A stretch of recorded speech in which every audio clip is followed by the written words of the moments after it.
सभी साथियों को नमस्कार। हम लोग एक क्रमवार तरीके से भारतीय संविधान का अध्ययन कर रहे हैं और इससे पहले की वीडियोज़ में हमने भारत के संविधान की प्रस्तावना, संविधान सभा का निर्माण कैसे हुआ, उसकी विशेषताएं और उसके बाद हमने भाग प्रथम से हमने पढ़ना शुरू किया था। आज हम चर्चा करना चाह रहे हैं भारत का जो संविधान है उसके भाग 2 के बारे में। तो आप लोगों को मालूम होगा जो संविधान है उसका भाग 2 है, वो नागरिकता के संबंध में उल्लेख करता है कि किस तरीके से नागरिकता मिलेगी, कौन भारत का नागरिक होगा, कौन भारत का नागरिक नहीं होगा। ठीक है, अब इसका जो उल्लेख मिलता है, इसके बारे में जो जानकारी मिलती है वो हमें भारतीय संविधान के भाग 2 में अनुच्छेद 5 से लेकर के 11 तक के अनुच्छेदों में इनका वर्णन किया हुआ है। आर्टिकल 5 टू आर्टिकल 11, ठीक है, 5 से 11 तक में सारा नागरिकता के संबंध में वर्णन किया हुआ है, वो हमें आज पढ़ना है। तो आप हेडिंग देख करके समझ गए होंगे हम क्या चर्चा करेंगे। हम लोग आज नागरिकता के बारे में चर्चा करेंगे कि भारत की नागरिकता कैसे मिलती है या किसको मिलती है, कौन भारत का नागरिक होगा, कौन भारत का नागरिक नहीं होगा। ठीक है, सबसे पहले जब ये चर्चा शुरू करूं उससे पहले मैं सबसे पहले आपको एक बात बताना चाहूंगा। जो भारत के संविधान में उल्लेख किया हुआ है वो हमारे पास एकल नागरिकता के बारे में वर्णन किया हुआ है कि जो हमारी जो नागरिकता होगी वो कैसी होगी, नागरिकता हमें एकल मिलेगी। ठीक है, हमारी जो नागरिकता होती है भारत की, जो भारत का संविधान है वो किस नागरिकता का उल्लेख करता है, वो एकल नागरिकता के बारे में उल्लेख करता है। जबकि यूएसए का जो संविधान है, यूनाइटेड स्टेट्स ऑफ अमेरिका, वहां डबल सिटीजनशिप का उल्लेख है। ठीक है, अब इस बात को आप थोड़ा समझने का प्रयास कीजिए। एकल नागरिकता की जो भारत है, सपोज करो ये भारत है, ये इंडिया का नक्शा हो गया रफी तौर पे, तो इसमें जितने भी लोग जो रह रहे हैं इसके अंदर वो सारे भारत के नागरिक हैं। उनको केवल एक सिंगल ही सिटीजनशिप दी हुई है, सिंगल ही नागरिकता दी हुई है। हालांकि इसमें बहुत सारे राज्य हैं, इसमें हम जानते हैं कि टोटल 28 राज्य हैं भारत में और 9 केंद्र शासित प्रदेश हैं। ठीक है, तो इसमें राज्यों की अलग से नहीं दी हुई है नागरिकता, केवल पूरे देश की स्वतंत्रता, पूरे देश की नागरिकता का उल्लेख है। तो इसमें क्या है, केवल देश की नागरिकता है, राष्ट्रीय नागरिकता है। जबकि जो यूएसए है उसमें देश की नागरिकता होती है प्लस उसके जो राज्य हैं, राज्य भी अपनी अपनी नागरिकता देते हैं। तो एक नागरिकता हो गई इसकी और एक नागरिकता हो गई इसकी, तो ये क्या हो गया, डबल। इसलिए ये दोहरी नागरिकता मिलती है। यहाँ किस टाइप की है, ये डबल। ठीक है, जबकि हमारे यहाँ राजस्थान हो, चाहे हरियाणा हो, चाहे उत्तर प्रदेश हो, वो नागरिकता नहीं देते क्योंकि वो राज्य हैं। जो शक्ति है वो केंद्र में निहित है, केंद्र के पास है। तो हमें देश अर्थात जो संघ है, जो भारत है, जो अखंड भारत है, वो संघ जो है वो संघ ही हमें क्या दे रहा है, वो हमें नागरिकता प्रदान कर रहा है। इसका मतलब हमारे पास एकल नागरिकता है, हमारे पास इकहरी नागरिकता है कि देश ने हमें नागरिकता दिया है। जब भी हम सिटीजन वाले जो कॉलम होता है उसमें हम भरते हैं तो हम केवल भरते हैं उसमें इंडियन, हम केवल उसमें जो सिटीजनशिप वाला कॉलम होता है उसके अंदर हम लोग इंडियन भरते हैं। ठीक है, कि हम नागरिक कहाँ के हैं, भारत के नागरिक हैं, इसलिए हमारी नागरिकता क्या हुई, केवल इंडियन है। Not Haryanvi, not Rajasthani, not Uttar Pradesh, not Madhya Pradesh, कोई भी नहीं, केवल इंडियन। ठीक है, ये बात क्लियर हुई। चलिए अब पढ़ना शुरू करते हैं हम विधिवत तरीके से, एक एक कर करके कि कौन कौन सी चीजें हमें जाननी है। देखो, हमने जब चर्चा शुरू की थी, चर्चा प्रारंभ होने पर मैंने आपको बताया था कि भारत के जो संविधान है उसके भाग 2 की हम चर्चा करेंगे और भाग 2 में आर्टिकल 5 से लेकर के 11 तक का उल्लेख किया हुआ है। अर्थात इस 5 से 11 तक की जो कहानी है, 5 से शुरू होगी, 6 पे जाएगी, फिर 7 पे जाएंगे, 8 पे जाएंगे, 9 पे, 10 पे और 11 पे। तो यहां से यहां तक का जो हमने सफर तय किया है वो केवल और केवल किसके बारे में उल्लेख करता है, वो सारा नागरिकता के बारे में उल्लेख करता है कि भारत का नागरिक कौन होगा, कौन नहीं होगा। आपको एक फॉर्मेट आपका तैयार हुआ होगा। चलिए अब हम स्टार्ट करते हैं, पढ़ना शुरू करते हैं। सबसे पहले मैंने अनुच्छेद 5 से शुरुआत करता हूं मैं। ठीक है, अनुच्छेद 5 क्या कह रहा है, आर्टिकल 5 क्या कह रहा है। एक बात और, मेरे पास कुछ बच्चों के मैसेज भी आए थे, उन्होंने ये कहा कि सर आप केवल हिंदी मीडियम में पढ़ाते हो तो हमें हिंदी मीडियम में समझ में नहीं आता। वैसे भी ट्रेंड आजकल इंग्लिश मीडियम का बना हुआ है। ठीक है, तो मैंने ये प्रयास किया है कि हम बाइलिंगुअली पढ़ाने का प्रयास करें। ठीक है, मैं ये कोशिश करूंगा कि इंग्लिश में भी आपको समझाऊं, हिंदी में भी आपको समझाऊं, ताकि जो द्विभाषी माध्यम हमारा रहेगा उसमें इंग्लिश वाले बच्चों को भी आसानी रहेगी और हिंदी वाले बच्चे भी आसानी से समझ सकते हैं। बात क्लियर हुई? चलिए आर्टिकल 5 से शुरुआत करते हैं। आर्टिकल 5 में बताता हूँ क्या लिखा हुआ है आर्टिकल 5 में।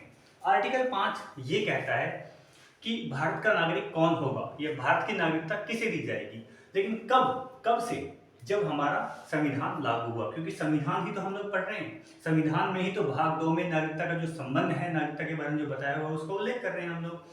तो जब संविधान लागू हुआ, संविधान के लागू होने पर नागरिकता कि 26 जनवरी 1950 को संविधान लागू कर दिया, और उस डेट में 26 जनवरी 1950 के बाद में या उस डेट के साथ कौन नागरिक होगा, कौन नागरिक नहीं होगा। ठीक है, ये बात हमें इसमें चर्चा करनी है। इंग्लिश में आप समझ लीजिए, citizenship at the commencement of the constitution. Commencement of the constitution कब कमेंस हुआ है? ये 26 जनवरी 1950 को लागू हुआ है।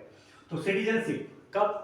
At the time of commencement of the constitution, जब संविधान लागू हुआ है उस समय नागरिकता किसको देंगे, किसको नहीं देंगे। देखिए 3 बात आप याद रखेंगे, 3 बातों से आपका बेस क्लियर होगा। मैंने कहा 3 चीजें हम पढ़ेंगे। एक वो जिसका जन्म भारत के राज्य क्षेत्र में हुआ है, जिसका जन्म, वो व्यक्ति जिसका जन्म कहाँ हुआ है? भारत के राज्य क्षेत्र। ठीक है, अब इंग्लिश वाले बच्चों के लिए बताता हूं, राज्य क्षेत्र को बोलते हैं टेरिटरी। ठीक है, इंडियन टेरिटरी में जिसका जन्म हुआ है, अर्थात जो भारत के, जो भारत भूमि है, भारत की जो भूमि है विशालकाय, उसमें जिसका जन्म हुआ है वो भारत का नागरिक होगा। नंबर 1 बात क्लियर हुई। ठीक है, वर्तमान की हम बात करें, क्योंकि उस समय के हिसाब से समझाना एक अलग बात हो जाएगी। हम अभी के परिप्रेक्ष्य में अभी के हिसाब से पढ़ते हैं। वर्तमान में 28 राज्य हैं, 9 केंद्र शासित प्रदेश हैं। तो जिस भी बच्चे का जन्म, जिस सपोज करो जो वर्तमान में जो 28 राज्य हैं और जो 9 केंद्र शासित, ये उस समय थे, आप ऐसा मानो। ठीक है, तो जिसका भी जन्म इन 28 राज्यों या 9 यूटीज यूनियन टेरिटरीज में हुआ है वो भारत का नागरिक माना जाएगा, क्योंकि 28 राज्य प्लस 9 केंद्र शासित प्रदेश, ये क्या है? भारत की टेरिटरी है, भारत का एरिया है, भारत के राज्य का क्षेत्र है। ये राज्य क्षेत्र भारत देश का क्षेत्र है, वो किसी राज्य के लिए शब्द उल्लेख नहीं किया हुआ है यहाँ, देश का क्षेत्र है, हमारा राष्ट्रीय क्षेत्र है पूरा ये। तो ये इसमें जिसका जन्म हुआ है वो क्या होगा? भारत का नागरिक होगा। क्या लिखेंगे इसमें? जो बच्चे नोट्स बना रहे हैं उनके लिए बता देता हूँ। जिस भी व्यक्ति का जन्म 26 जनवरी 1950, जिस व्यक्ति का, इसमें कोई डेट का भी कोई मेंशन नहीं है, जिस व्यक्ति का भी जन्म 26 जनवरी 1950 के बाद, ठीक है, भारत के राज्य क्षेत्र में हुआ है, वो क्या होगा? भारत का नागरिक होगा। सिंपल सी बात, एक बात जान हुई। दूसरी बात और जान लेते हैं, जिसके माता पिता का संबंध यहां से हो, ठीक है, जिसके या तो माता, पेरेंट्स में या तो होगी माता और या फिर पिता, दोनों में से कोई एक, माता या फिर पिता, दोनों में से कोई एक जो भारतीय हो या भारत में रहा हो, या जिसका जन्म भारत के राज्य क्षेत्र में हुआ हो। ठीक है, यहाँ तो बच्चे के जन्म की बात करी, यहाँ हमने माता पिता के जन्म की बात की, तो भी वो भी भारत का नागरिक माना जाएगा जिसका जन्म यहाँ हुआ है भारत के राज्य क्षेत्र में। बात क्लियर हुई? ये बात आपको पूरा समझ में आया? पैटर्न क्या लिखा हुआ है? ठीक है, जिसका भी जन्म कहाँ हुआ है? भारत के राज्य क्षेत्र में हुआ है। एक बात और, 26 जनवरी 1950 से ठीक पहले, ठीक है, मान चलो कोई लगातार 5 साल से, लगातार 5 वर्ष से कहाँ रह रहा है? जो भारत में रह रहा हो। ठीक है, 26 जनवरी 1950 से ठीक 5 साल पहले से जो व्यक्ति भारत में रह रहा हो, उसको भी भारत वालों ने कहा भाई लगातार भारत में रह रहा है, भारत के रंग ढंग में ढल चुका है, इसको भी चलो भारतीय मान लेते हैं। ठीक है, तो वो भी होगा। तो 3 कंडीशन मैंने आर्टिकल 5 के अकॉर्डिंग आपको बताई कि भारत का नागरिक कौन होगा? जिसका जन्म भारत के राज्य क्षेत्र में हुआ है। दूसरी बात, जिसकी माता या पिता दोनों हो तो ठीक है, या फिर उनमें से कोई एक भारत का नागरिक हो, ये जो उसका जन्म भारत के राज्य क्षेत्र में हुआ हो, तो वो भी भारत के नागरिक माना जाएगा।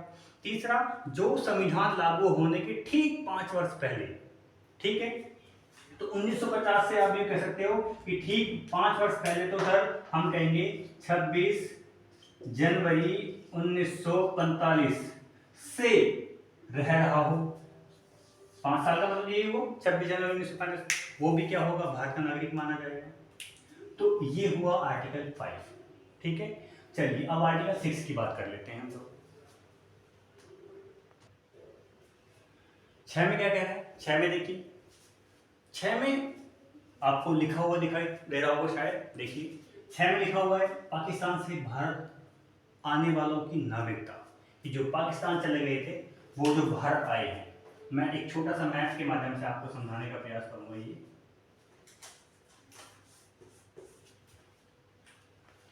कि जो पाकिस्तान में थे और वो उन्होंने सोचा कि भी हमारा यहाँ रहना ठीक नहीं है, चलो हम तो भारत चलते हैं, भारत में रहेंगे, उन लोगों के लिए क्या नागरिकता का प्रावधान किया हुआ है।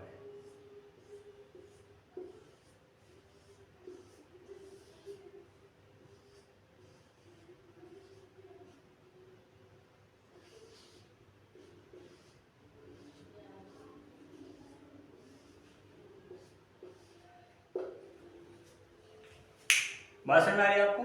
ये मैप नजर आ रहा है, ये इंडिया का मैप बनाया है, यहाँ पर ये जो बनाया मैंने ये बांग्लादेश हो गया, और यहाँ जो पूरा है ये आपका पाक हो गया। ठीक है, ये बी फॉर बांग्लादेश, ये तो अपना है इंडिया।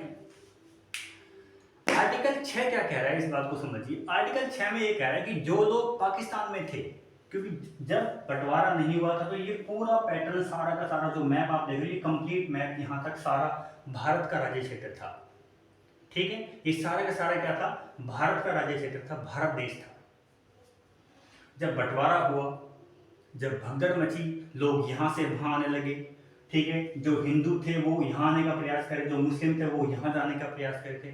तो जो इस प्रयास के दौरान जो लोग यहाँ से वहां हुए उनके बारे में नागरिकता का उल्लेख करता है आर्टिकल 6। देखो मैं आपको तरीका एक बताता हूँ, जिस तरीके से मैं याद करता हूँ। गुजराती में 6 शब्द यूज करते हैं एक आम लैंग्वेज में। तो मेरे ख्याल में जो पाकिस्तान से भारत आए उनके लिए वेलकम 6, अर्थात उनका वेलकम है। ठीक है, उनका वेलकम 6। ठीक है, तो हम उनका 6 में वेलकम 6 में किसका वेलकम कर रहे हैं, जो पाकिस्तान से भारत आए हैं, जो दुश्मन देश से भारत आए हैं। वर्तमान में हालात ऐसे हैं कि पाकिस्तान में दुश्मन देश की नजर से देखा जाता है, हालात ऐसे बने हुए हैं वर्तमान में। तो जो पाकिस्तान से भारत आए, जो पाकिस्तान से भारत आए उनको भारत ने नागरिकता दे दी।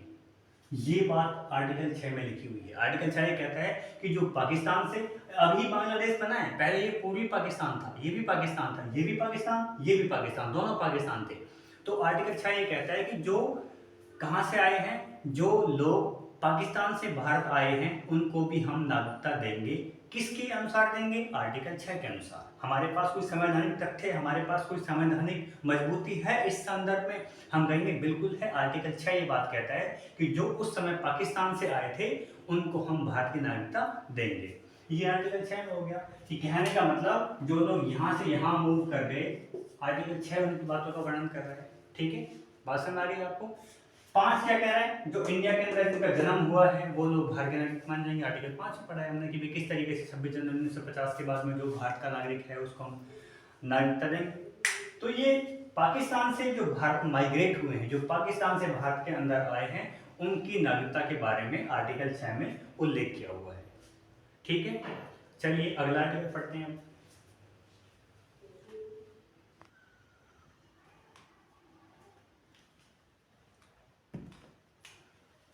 अनुच्छेद 7, आर्टिकल 7 क्या कहता है? 5 पढ़ लिया, 6 पढ़ लिया, 7 के बारे में पढ़ते हैं। 7 में ये लिखा हुआ है कि जो भारत से पाकिस्तान चले गए उनकी नागरिकता के बारे में क्या विचार है आपका? ठीक है, कि भाई जो पाकिस्तान से जो भारत आ रहे हैं उनकी नागरिकता तो बता दी कि भाई हाँ हम आपको नागरिकता दे देंगे क्योंकि आप हमारे भाई बंधु हो, आप हमारे पास आ रहे हो। ठीक है, तो उनके लिए बाहें फैला करके इंतजार किया कि भाई आ जाओ आप, उनको गले लगाए, नागरिकता दी, उनको पीठ थपथपाई की भाई आ जाओ। लेकिन जो यहाँ से छोड़ करके वहां चले गए उनका क्या? बात तो ये भी आनी चाहिए भाई, तुम आने वाले को नागरिकता दे रहे हो तो जाने वाले के बारे में क्या विचार है आपका? संविधान वालों से पूछा गया ही। तो संविधान वालों ने जो बनाया जो संविधान, उसमें साफ तौर पर उन्होंने लिख दिया, उन्होंने कहा कि जो छोड़ के चला गया वो हमारा सगा नहीं है, अर्थात उसकी नागरिकता हम खत्म कर रहे हैं। क्योंकि दुश्मन देश के पास गए वो, जाने को बाहर भी बहुत सारे देशों में भारत के लोग रह रहे हैं, ठीक है, बहुत सारे लोग हैं जो भारत के बाहर अन्य देशों में व्यापार कर रहे हैं, रह रहे हैं किसी तरीके से, ठीक है। लेकिन मन में जो टसल थी वो तो ये थी कि दुश्मन देश के पास क्यों गए, बात तो ये थी। तो जब आर्टिकल 6 हमने पढ़ा कि जो पाकिस्तान से भारत में आए उनको हम नागरिकता देंगे, और जो भारत से पाकिस्तान जाएंगे उनकी हम नागरिकता छीन लेंगे, बात समझ में आ गई। तो 6 और 7 जस्ट अपोजिट आप पढ़ सकते हैं। ये कब है, एक डेट भी आप क्या रखनी है, 1 मार्च 1947 के बाद, 1 मार्च 1947 के बाद जो लोग पाकिस्तान में शिफ्ट हो गए, जो लोग माइग्रेट कर गए, कहाँ कर गए हो, पाकिस्तान में माइग्रेट कर गए। माइग्रेट मतलब चले जाना, स्थान बदल देना, अपने स्थानांतरण कर देना। जो लोग पाक माइग्रेंट, पाक के अंदर माइग्रेट हो गए, पाक में चले गए पाकिस्तान में, तो उनकी नागरिकता को हमने समाप्त कर दिया, ठीक है, बात समझ में आ गई। तो हम कई बार पढ़ते हैं कि हमारे यहाँ के जो भारतवासी हैं उनके जो भाई बंधु हैं, खासकर मुस्लिमों में जो उनके भाई बंधु वहां पर भी मिलते हैं, ठीक है।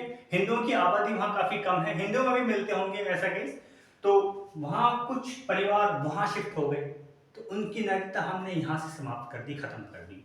तो ये आर्टिकल 7 के अनुसार हमने खत्म किए। तो आपको 6 और 7 तो याद होते होंगे, 3 आर्टिकल बड़ी आसानी से याद होंगे। 5 में क्या लिखा हुआ है कि 26 जनवरी 1950 के बाद कौन नागरिक होगा, कौन नहीं होगा। इसके बारे में 3 बातें याद रखनी है। कौन कौन सी? नंबर 1, जिसका जन्म भारत के राज्य क्षेत्र में हुआ है। नंबर 2, जिसके माता पिता का जन्म भारत के राज्य क्षेत्र में हुआ हो। नंबर 3 बात क्या है कि जो 26 जनवरी 1950 अर्थात संविधान के लागू होने के ठीक 5 वर्ष पहले से भारत में रह रहा हो। तो 5 सालों में हम कहेंगे कि यार 5 साल इसको रहते रहते हो गए, अब तो ये हमारे रंग मंग में ढल चुका है, तो इसको भी हम अपना नागरिक मान लेते हैं, उसको नागरिकता दे दी उस समय। 6 क्या कह रहे हैं? 6 में वेलकम 6, गुजराती भाषा का शब्द याद रखना है, वेलकम 6। तो किसका वेलकम कर रहे हैं 6 में? वेलकम 6, इसलिए जो पाकिस्तान से जो भारत आ रहे हैं उनको हम नागरिकता दे रहे हैं, उनको वेलकम कर रहे हैं।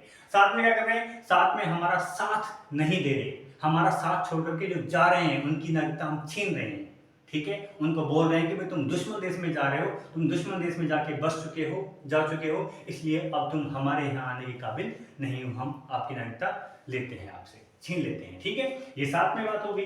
ये डेट याद रखना, 1 मार्च 1947 के बाद में जो लोग पाकिस्तान में जो माइग्रेट हो गए थे, पाकिस्तान में शिफ्ट कर गए थे, उनको हमने सूचीबद्ध कर लिया, उनकी नागरिकता को हमने समाप्त कर दिया, ठीक है। तो 6 आर्टिकल में क्या बात थी कि भाई पाकिस्तान से कहाँ गए हैं? भारत गए हैं, ठीक है।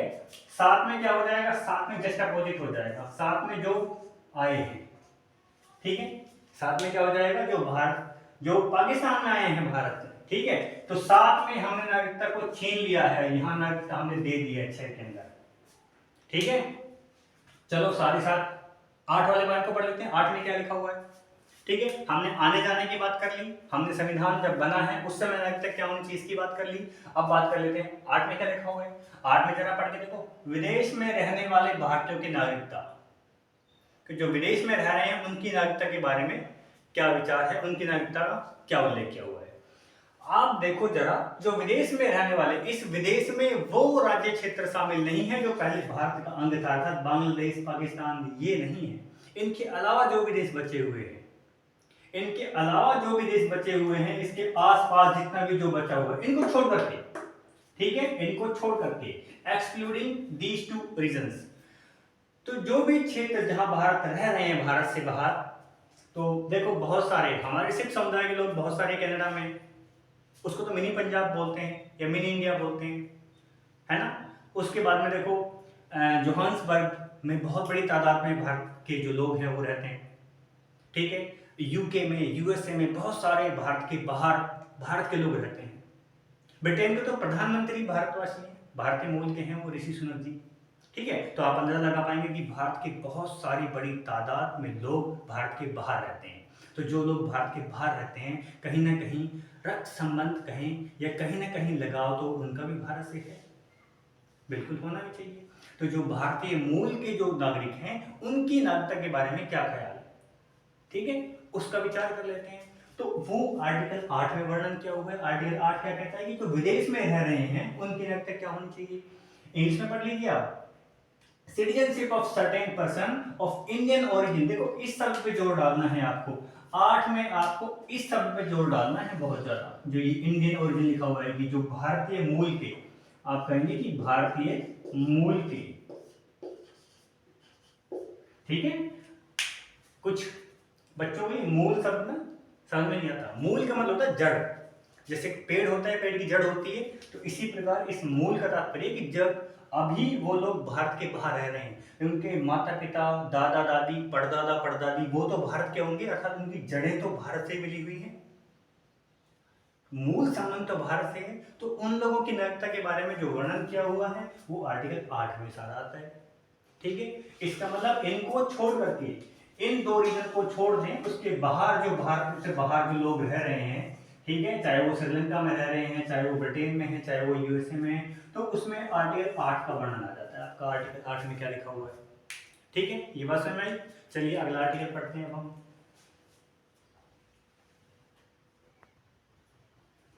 9 में लिख लीजिए, 9 में क्या लिखा हुआ है, आर्टिकल 9। तो मैं याद करने का तरीका बताता हूँ आपको, जिस तरीके से मैंने, मुझे लगता है कि हो सकता है आपके लिए शायद ही मददगार ट्रिक साबित हो। हालांकि ट्रिक ज़्यादा काम नहीं आती, पढ़ा हुआ ज़्यादा काम आता है। बार बार आप जब चीज़ों को देखोगे, बार बार उस चीज़ों पे आप ध्यान से पढ़ोगे तो ऑटोमेटिकली याद हो जाएगा। लेकिन कुछ कुछ चीज़ें जब हमें कन्फ्यूज़ करती है तो हमें कई बार ट्रिक्स भी बहुत सारी काम आती है। 5 का आपको पता है, आर्टिकल 5 जो 26 जनवरी 1950 के बाद किसको नागरिकता मिली, किसको नहीं मिली है, संविधान लागू होने के बाद इसका वर्णन है। 6 के अंदर वेलकम 6 अर्थात जो पाकिस्तान से भारत आए उनको नागरिकता दिए। 7 में जो साथ छोड़ करके चले गए उनकी नागरिकता स्वाहा कर दी, खत्म कर दी, ठीक है। 8 में क्या हुआ है, जो बाहर ठाट कर रहे हैं, बाहर ठाट कौन कर रहा है, जो भारतीय मूल के जो विदेशों में कमा रहे हैं, अच्छा बढ़िया कमा रहे हैं, ठीक है। हो सकता है वो बढ़िया ना भी कमा रहे हो, लेकिन हमें ऐसा लगता है कि जो बाहर से बाहर है वो बड़े मजे कर रहा है, ऐसा लगता है, हमारी मेंटेलिटी ऐसी हो चुकी है, ठीक है। जबकि मेरा ये मानना है कि सबसे बढ़िया अपना ही देश है, ठीक है। तो ठीक है, एक लगता है मेंटेलिटी ऐसी बनी हुई है, जबकि मेरा ये मानना है कि सारे जहां से अच्छा हिंदुस्तान हमारा, हमारा भारत देश ही ठीक है। हम अमीर हैं, गरीब हैं, सुखी हैं, दुखी हैं, ठीक है, अपने घर में तो है कम से कम, ठीक है। चलो अब टॉपिक पे आते हैं। देखो 8 में क्या है, जो बाहर ठाट कर रहे हैं, ठाट कौन कर रहे हैं, जो विदेशी मूल, सॉरी भारतीय मूल के जो विदेशों में जो लोग रह रहे हैं उनकी नागरिकता के बारे में क्या उल्लेख किया हुआ है, ठीक है, इसका वर्णन इसमें किया हुआ है। तो जो अनुच्छेद 9 है उसमें ये कहा हुआ है कि जो कोई आदमी भारत से बाहर चला गया और उसने अपनी मर्जी से वहां की नागरिकता ले ली, अपनी मर्जी से लिए, कोई उसके ऊपर कोई दबाव नहीं है, जिसने भारत से बाहर जाकर के अपनी मर्जी से वहां की नागरिकता ले ली तो भारत की नागरिकता उसकी समाप्त हो गई भाई। इसका मतलब आपने उस देश, उस पर्टिकुलर देश की नागरिकता ले ली है, अब आपकी भारत की नागरिकता हम समाप्त कर देते हैं, ठीक है।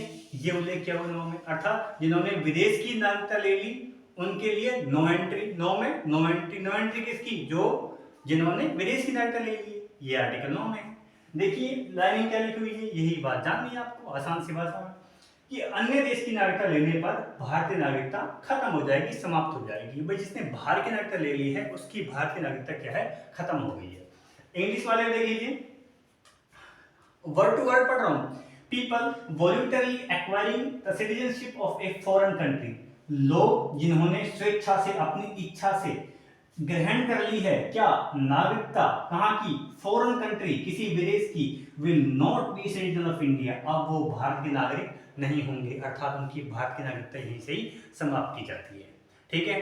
चलिए अगले आर्टिकल पर आ जाते हैं। अगला आर्टिकल क्या लिखा हुआ है,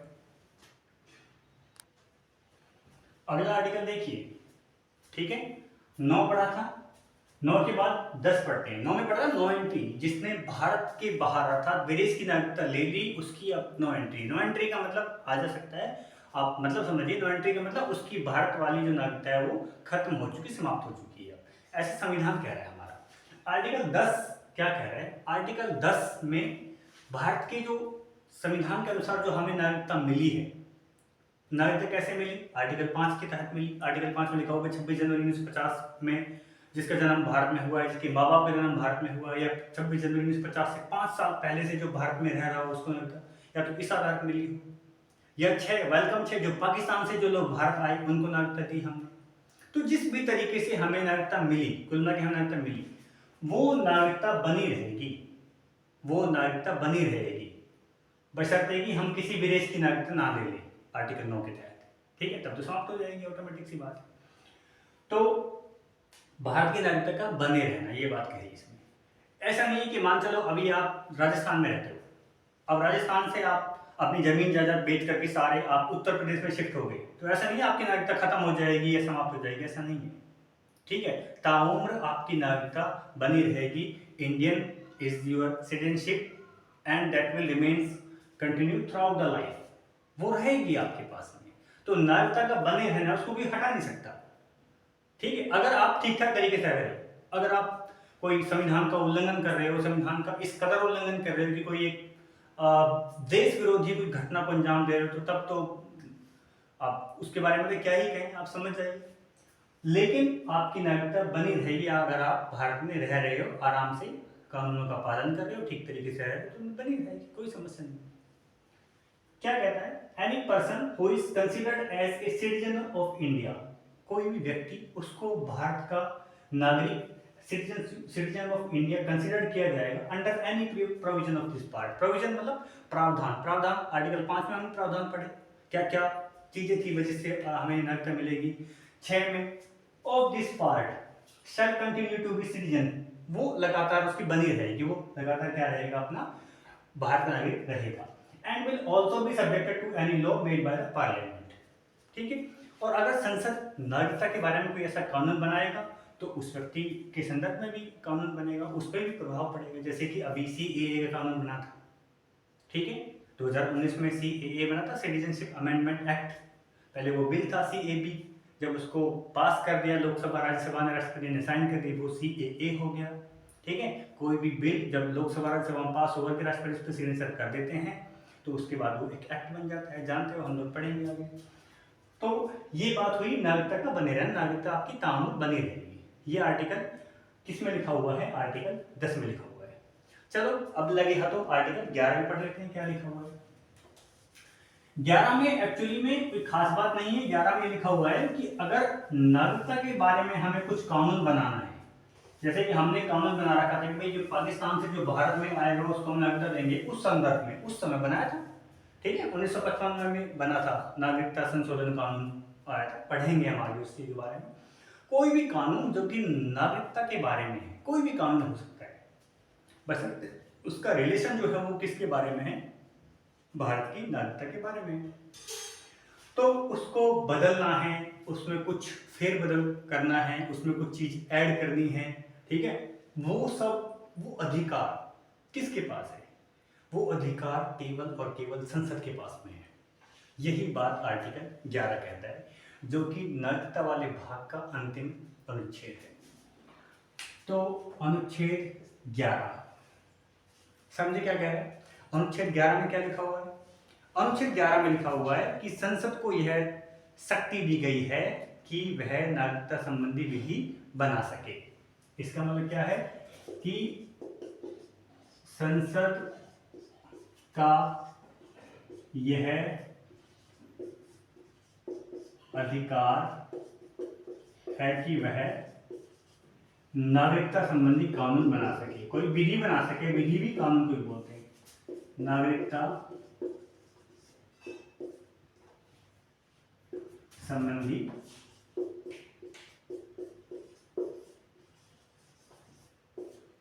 विधि मतलब समझ गया, कोई भी कानून बना सके। ठीक है, बात समझ आ गई। आर्टिकल 11 क्या कह रहा है कि संसद के पास में है वो पावर और किसी के पास में नहीं है। ये नहीं कि प्रधानमंत्री के मन में के लिए बदलाव करना है तो कर देंगे, ऐसा कुछ नहीं है।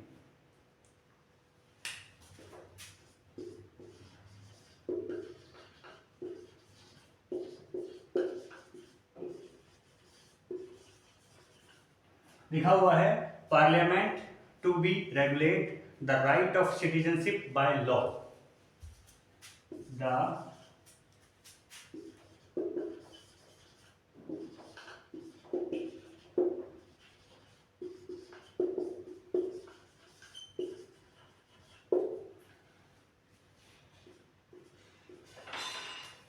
क्या कह रहे हैं देखो बच्चों कि पार्लियामेंट वो पावर है, वो सुप्रीम पावर है जिसके पास में ये अधिकार है कि वो नागरिकता के संबंध में, नागरिकता के बारे में कोई भी कानून बना सके।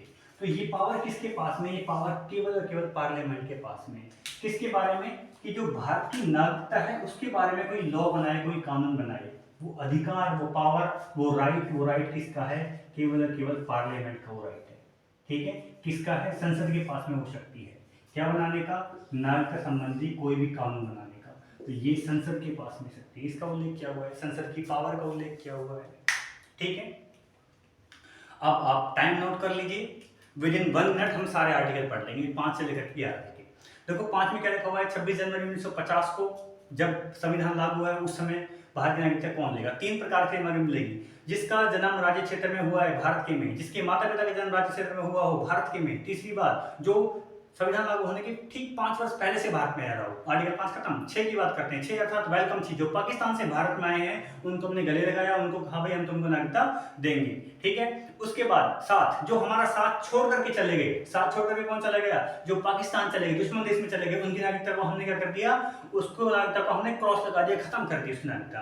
8 जो विदेशों में ठाठ कर रहे हैं, 8 अर्थात जो विदेशों में ठाठ कर रहे हैं, अर्थात इसका मतलब आप समझिए 8 का मतलब जो विदेशों में ठाठ कर रहे हैं, इसका मतलब जो भारतीय मूल के लोग विदेशों में रह रहे हैं। ठीक है, विदेश में ये भारत, पाकिस्तान, अफगानिस्तान ये नहीं है, विदेशों में जो विदेश की बात कर रहे हैं इसमें चाहे कनाडा हो, चाहे जितने भी यूरोपियन कंट्री को, कोई भी हो, इनको छोड़कर कोई भी हो जो वहां रह रहे हैं। ठीक है, उसके बाद आर्टिकल 9, जिन्होंने विदेश की नागरिकता ले ली उसकी नागरिकता यहां से खत्म कर दी, अर्थात उनकी यहां नो एंट्री। अब 9 10 में क्या लिखा हुआ है? 10 के अंदर क्या लिखा हुआ है? नागरिकता का बने रहना, कि नागरिकता खत्म नहीं होगी, वो बनी रहेगी लगातार। 11 क्या कह रहा है? कि संसद के पास में वो शक्ति है कि वो नागरिकता के बारे में कोई भी कानून बना सके। ये आपका पार्ट हुआ नागरिकता के बारे में, आपका संविधान का भाग सेकंड। दूसरा भाग आर्टिकल 5 से लेकर के आर्टिकल 11 तक का उल्लेख हमने कर दिया इसमें। ठीक है,